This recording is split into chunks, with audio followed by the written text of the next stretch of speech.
Second solar system. Third planet, Namibia. This is the history of Namibia and its people. The people shipped off to this planet were genetically modified en route to Namibia. They emerged from their stasis pods in powerful new vessels. Namibian men averaged 7.5 feet tall, and their women at 6.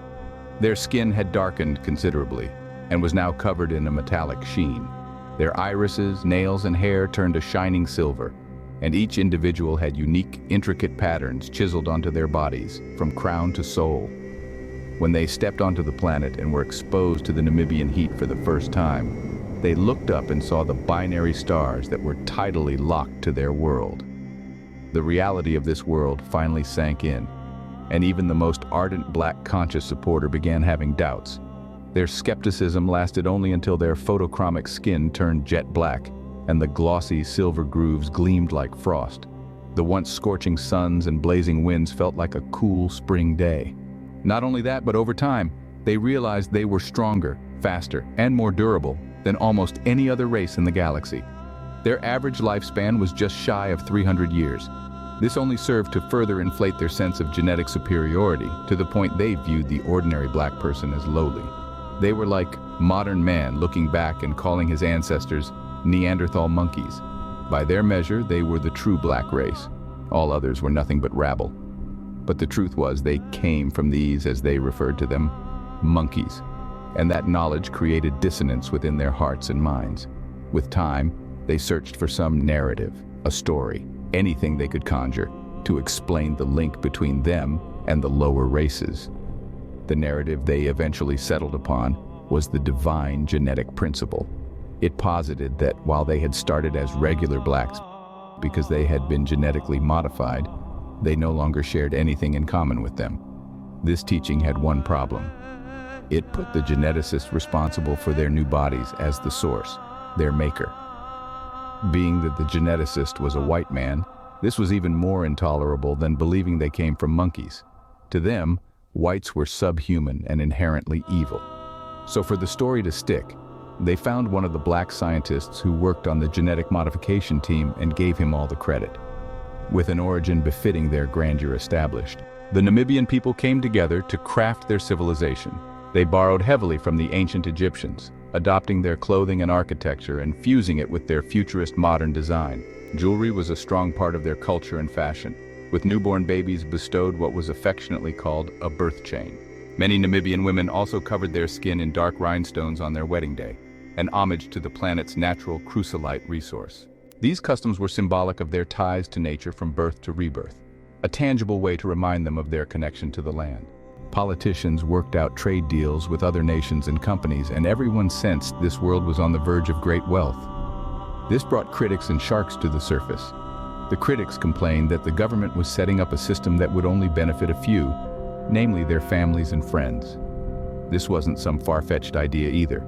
The presidential party consisted of a single family, and the people acquiring most of the government contracts were their extended relatives and close friends.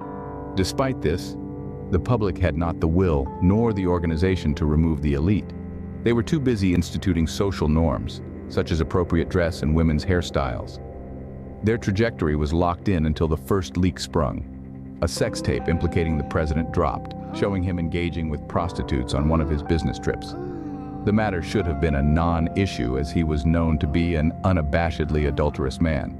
Only this time the mistresses were white women.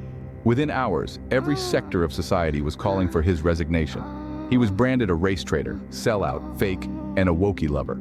Although the president tried to hold on to power, he was killed, along with his entire family, in a coup d'etat.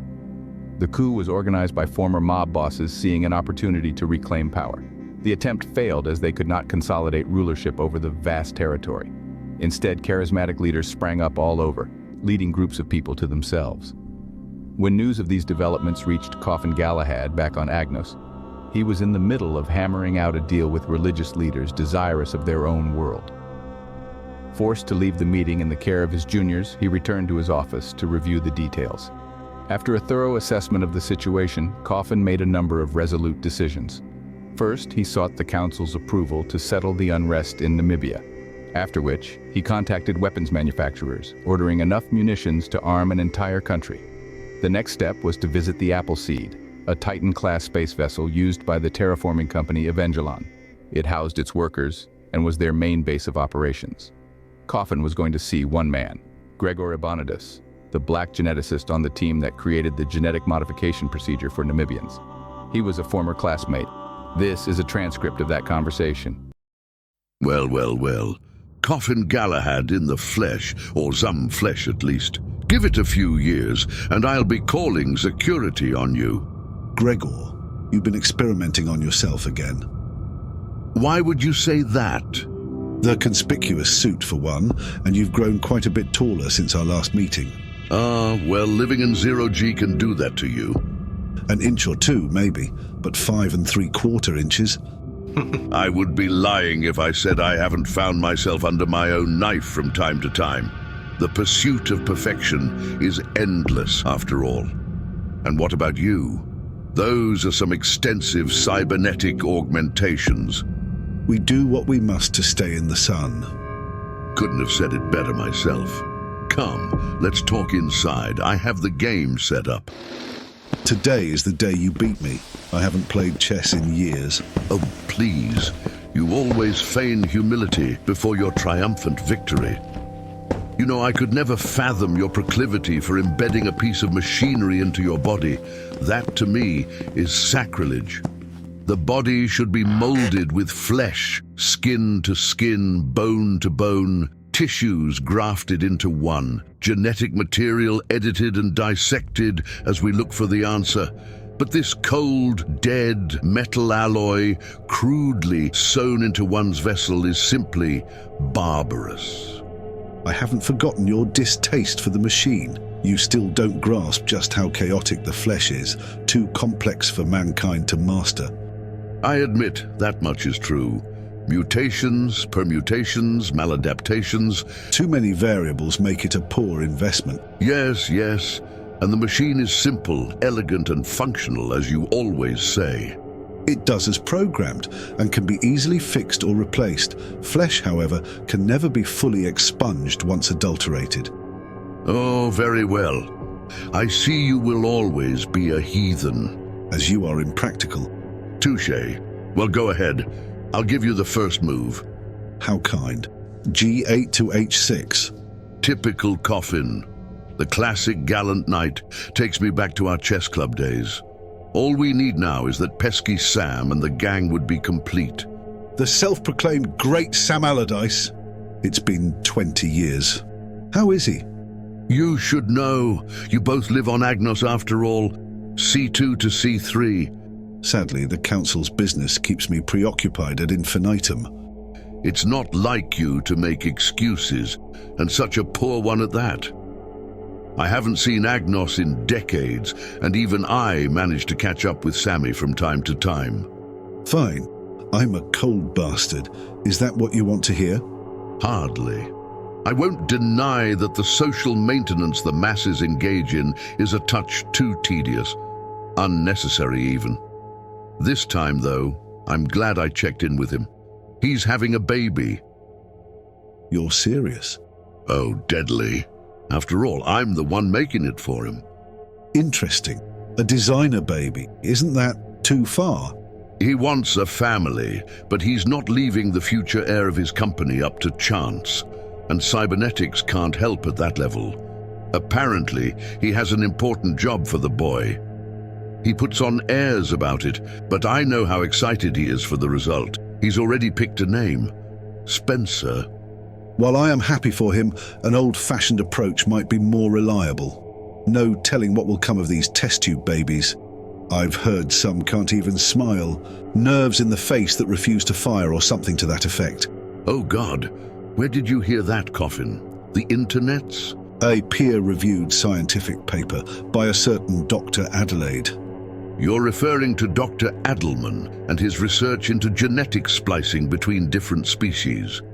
While his work has been disproven, you're still mistaken, as the study was referring to clones. Word of advice, stick to economics. Leave the science to me. Our EEP procedures are some of the safest and most effective of all genetic technologies. For those who can afford it, of course. EEP? enhanced exouterine procreation. It's a combination of genetic optimization, in vitro fertilization, and artificial gestation to produce genetically enhanced offspring outside the human body. How far we've come. Ever the unbeliever, aren't you? Though the methods are questionable, raising another person, passing on your knowledge, it's admirable. Family life just never appealed to me. A bachelor till the end. Who will all you've amassed go to when you're gone? Not to mention who's going to inherit those shiny oggs of yours. Please don't tease me. If I have my way, that won't even be part of the equation. Putting aside Sam and myself, how is your family faring? You're only asking because you've done the math on its effectiveness in softening me up, but I'll bite. The marriage is satisfactory. It covers the sexual dyad and companionship dyad enough to satiate any desire to seek such outside of the union. You make it sound so romantic. B must feel smothered. Considering I'm the sentimental one in the relationship, you can imagine. I'm sure you'd agree. Our work is our wife, our religion, our God. All there is the all-consuming work. Fleshly necessities like food, sex, family, and daily interactions only serve as painful reminders of our mortal condition. Checkmate. Ah, there you have it. The great Galahad's reputation remains intact. I knew the whole spiel about getting rusty was nonsense. That humble act doesn't fool me. Yet you indulge me. Honestly, I haven't had a fitting opponent since our last match several decades ago. I didn't realize you were keeping track of the date. You know me. I keep an account of everything. Too true. But I'm afraid there's something else I need from you. Coffin, spare me, please. I know why you're here. Trying to salvage that shit show you created on planet M364. I'm hardly surprised, though it was Sam who saw it coming. What did you expect from those savages? They barely have enough brain cells to rub among themselves, and you handed them an entire planet to run. I expected failure, but not so soon. They should have been able to settle their loan before going off the rails. But then their so-called black power leader gets caught with his pants down, getting pegged by a white dom. Our sexual proclivities often betray our true natures. A malediction by God to humble us mere mortals? Who knows? He had access to millions of women, but left his homeworld to seek out exactly what he couldn't have. It was economically unfeasible, yet he spent more in 1 month on a whore than his family and immediate staff in an entire year. The use of executive wormhole drive access was costly enough, but add the mansions and luxury goods he purchased for her, things he doesn't even buy for his wives. His entire family line was wiped out while the whore is living in the lap of luxury.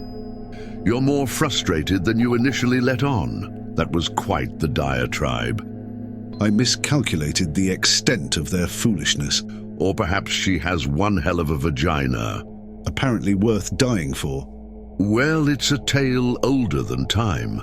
People on the lower end of the bell curve have a tendency to overperform in matters of stupidity and depravity. Their thinking is closer to being like an animal's than a human's, more instinctual, primal, debased. That's exactly why I came to you. Those people need someone on the other end of the bell curve to balance the scales. What makes you so sure I can lead these people? I'm a scientist, Coffin, not a politician. You're qualified. You married a black woman. You're educated and articulate. They already revere you. Think of the power you'll have at your disposal and the numerous possibilities that will afford you. You, your children, and 10 generations of your descendants will be set for life.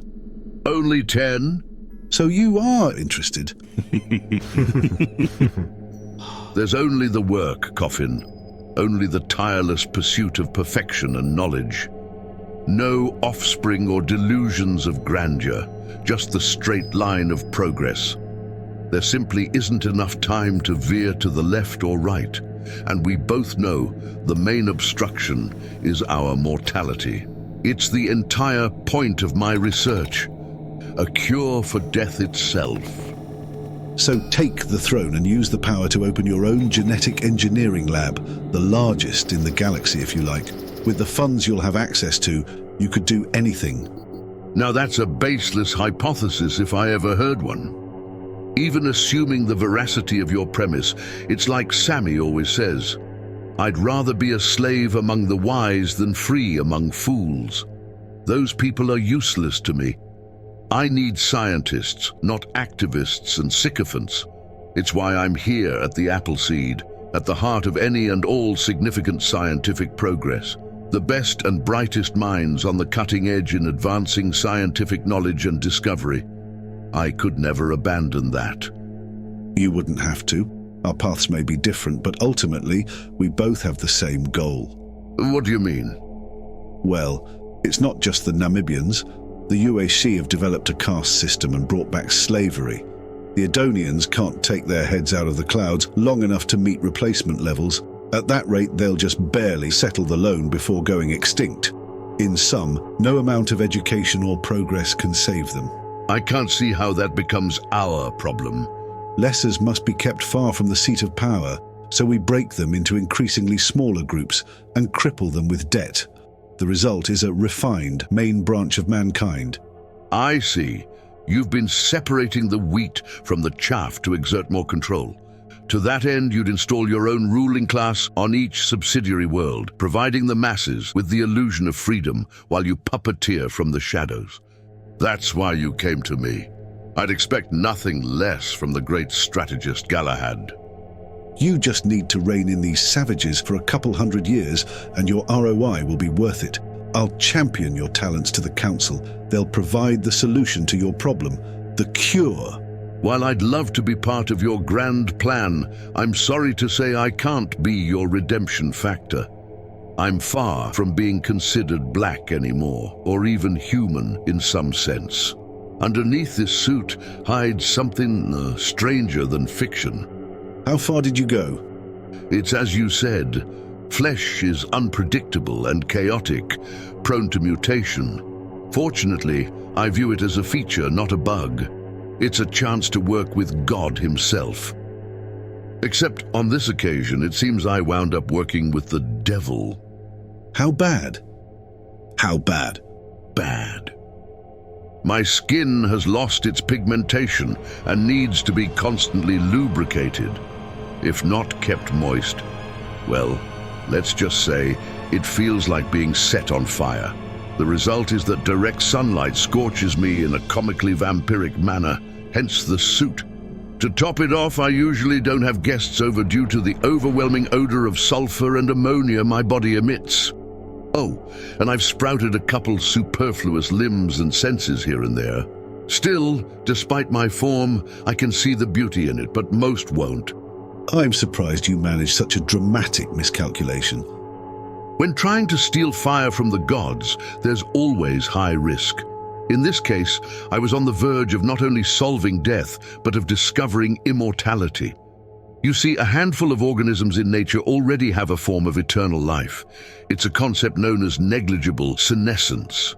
These organisms exhibit no signs of aging, and if not for disease and predation, in theory, they could live forever. What I was after went beyond even this. I want to achieve true immortality, a body that cannot be destroyed. In the end, I found it, though not without compromise. Like Prometheus, my flesh has twisted into an instrument of torment from which I have no power to break free. It adapts too quickly. I chop off a limb, it regrows instantaneously. The science of it is baffling, and I continue to study while hoping for relief. How unfortunate. My condolences. Wasted words. I made my decision and am merely suffering the consequences. That said, knowing you, there's a plan B. Standard procedure. Identify the most manageable warlord and oversupply him with armaments. The strategy demands increased supervision, but it's a viable solution. It's certainly an option, but I never said I wouldn't help you. Come, let me show you what I've been working on. Cards on the table, Sam foresaw all this taking place. Don't ask me how, but he knew that you would arrive on my doorstep like a prodigal son. He made certain promises to secure my interest in assisting the both of you. That's as much as I can say for now. You see, overall, your plan was a masterwork. You found a way to simultaneously weaken your enemies while strengthening your own hand through the ancient method of dividing and conquering. The best part is that they're so blinded by their lust for power, they fail to see the trap you essentially had them set themselves. Genius! Flattery. No, really. With this, you've firmly established us as the ruling class for millennia to come. We will always have the brain-dead masses under our thumb, the necessary human minerals burnt on the pyre of progress. That's why we all have a vested interest in the success of your plan. While the filth piling at the bottom squabble over race, gender, culture, and religious beliefs, those like us operate in unison to consolidate our power over them. Of course, this is inevitable, because it's simply beyond the feeble-minded masses to understand what truly matters. Genetics is one thing, but it's the software that governs us that matters. Whomsoever shares my thinking is my brother. I'm pleased to have your endorsement. Of course. But as you always tout, everything has a price. Fortunately for you, mine is minuscule. Oh? I do appreciate your penchant for transactions. What could I possibly offer you beyond what Sam has? Ha! Sam has much to offer, but he doesn't have your insight and wisdom. I want to borrow that tactician's brain of yours. You see, while I detest the Namibians' worship of me, the fact remains that there is some truth to the matter. You developed the genetic alteration technique, after all. Although not on my own. It takes a team to reach such lofty heights, but I did do most of the heavy lifting. Candidly speaking, I don't care who receives the credit, but what does bother me is that our lead geneticist is not even remotely concerned with the work. This company is family-run, and it functions as such. Scientific discovery and research are only done when paid for. I can't stand it. I need to work. It may not be ideal, but even if it means I have to take over the company, that's what I'll do. It's just through here. I had a laboratory constructed in secret in order to keep this off the record. I knew they wouldn't approve. Though now that it's finished, I have no reason to fear. I present your new king and queen of Namibia. They're already fully conditioned to accept their role, and of course, they're obviously more intelligent than those savages. Still, they retain their primitive racist thinking. The gold insets instead of silver is a nice touch. Thank you. I thought it would further set them apart as a ruling class. Are they clones? A clone's lifespan is far too short. These are my own offspring. Oh. That's right. I sacrificed my firstborn son on the altar of progress, given over to the great work. He looks like he's in his 30s. Well, I rapidly aged him with a biological catalyst. It's not new technology. We use it in the terraforming process all the time. May I speak with him? Of course. He knows you well. Hello. Coffin Galahad. At last, the time has finally come to assume my birthright. Your father has certainly kept you informed. You're no stranger to his chattiness. Let's give you a fitting title, shall we? King Ebonidus, the first of Namibia. Yes, I like it. So I assume this will work for you? If I can't have their god, the next best thing is his son. And as for my reward... You wanted advice? I'll do you one better. The bank is this company's biggest customer. We'll force a sell-off, expel the board, and institute you as head of a new dummy board. They'll carry out the necessary company matters, but the real power will lie with you. You'll be able to work as you please. Ah, you schemer. That sounds ideal.